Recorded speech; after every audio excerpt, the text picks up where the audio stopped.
شو؟ الصفر. فإذا نطبق القاعدة، أول خطوة شو نخلي؟ فاعل.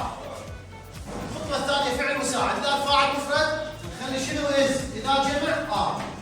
الخطوة الثالثة الصفة اللي بالقوس أحولها إلى صفة مقارنة. الاثنين حروف علة شو يعتبرون؟ إذا الصفة قصيرة، الصفة قصيرة. شو أضيف لها؟ أضيف لها إي آر، لكن عندي ملاحظة، الواي إذا قبلها صحيح يكتب إلى آي شو أضيف؟